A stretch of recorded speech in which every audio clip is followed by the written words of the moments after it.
Programang ito ay rated SPG. Striktong patnubay at gabay ng magulang ang kailangan. Maaaring may masiselang tema, lengguwahe, karahasan, sexual, horror o droga na hindi angkop sa mga bata.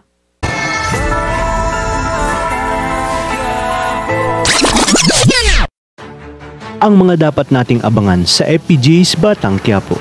Magsisimula na ang pasiklaban kina Celine at Mokang dahil sa pagdating ni Mokang sa club kung saan mas maraming big time at mayayamang mga parokyano.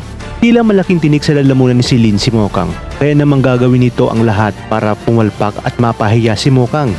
Ngunit hindi naman magpapatalo si Mokang sa tulong na rin ni Chiki dahil para umano ito sa kanyang tatay Marsing, kaya namang gagawin niya ang lahat para magustuhan ng mga parokyano at maitable siya nang sa gayon tuluyan ng maoperahan ang kanyang tatay Marsing. Sa kabilang banda, matapos maihatid ng mga nagpapatrolyang tanod ang halos wala ng buhay na si Roda, ay himala namang makaligtas pa ito.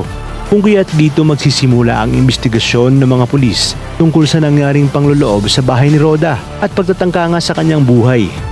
Agad na sasabihin ni Roda na wala siyang ibang sospetsa at malakas ang kutob niya na si Tanggol at ang mga kasamahan nito ang nanloob sa kanyang bahay. Kaya naman agad itong ipapaalam ni Colonel Suarez kay Rigor, dahilan kung kaya't lalong mag-iinit ang ulo ni Rigor. Nagdagan pa ang pagkakabuntis ni David kay Camille. To the rescue naman si Tinding upang ipagtanggol si Tanggol. Sinabi ni Tinding kay Rigor na huwag silang magbibintang nang walang sapat na basehan at ebidensya. Dagdag pa niya na sa ugali ni Roda ay di siya magtataka na marami ang magtatangka sa buhay nito. Sa kabilang banda, malalaman na ni Tanggol na ang Supremo palang sinasabi ni Lucio ay siyang nakabangga nila dati sa Quiapo. Kung kaya't sinabi ni Supremo na alam niya ang mga galawan ni Tanggol at handa siyang ibalik ang perang kinuha niya kina Tanggol. At dahil nakitaan niya ng potensyal si Tanggol ay imumungkahin niyang sumama ito sa kanilang grupo. Hindi para magnakaw at mandukot kundi upang sugpuin at harangin lahat ng ilegal na transaksyon ni Agustos, lalong-lalo na sa Quiapo.